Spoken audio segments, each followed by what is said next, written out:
ओलावृष्टि के बाद फसल देखने पहुंचे किसान की थमी सांसें। ओलावृष्टि से बर्बाद हो गई थी किसान की फसल।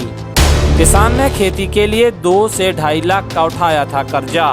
मध्य प्रदेश के भिंड जिले के जगदीशपुरा के दबोह क्षेत्र में अपनी बर्बाद फसल को देखकर सेवाराम दोहरे नाम के किसान के दिल की सांसें रुक गईं। ओलावृष्टि से हुई बर्बादी देखकर उसे खेत पर ही हार्ट अटैक आ गई और फिर उसकी मौत हो गई। बीती रात हुई तेज बारिश के चलते ओलावृष्टि से किसानों की फसल चौपट हो गई थी, जिसे लेकर प्रशासनिक अमला सर्वे करने पहुंचा था। जगदीशपुरा का किसान ओलावृष्टि से खराब हुई फसलों को देखने पहुंचा तो उसे देख किसान सदमे में आ गया। अचानक ही किसान की तबीयत बिगड़ गई और वह जमीन पर गिर पड़ा। हृदय गति रुकने से किसान ने खेत पर ही दम तोड़ दिया।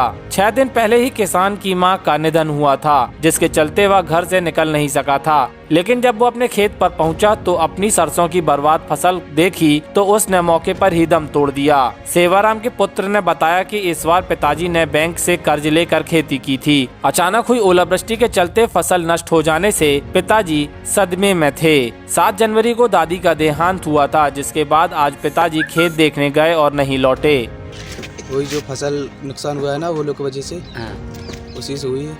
उसी को हार में खेत में देखने के लिए हाँ, गए थे ना देखने के लिए। फिर कैसे पता चला आपको? वहाँ मतलब लोग बाग देख रहे थे ना, उन लोगों ने बताया है कि तुम्हारे पिताजी का ऐसा हादसा हुआ है। फिर घर लेके आया तो उन्होंने घर लेके आया तो दम तो वहीं तोड़ दिया था खेत पे। अच्छा। हाँ। कितने वर्ष के थे? वही होंगे 50 के करीबन। मध्य प्रदेश में भारी बारिश और ओलों ने कई जिलों में किसानों की फसलें बर्बाद कर दी हैं। सभी किसान बेहद परेशान हैं। न्यूज़ हब इंडिया के लिए ब्यूरो रिपोर्ट।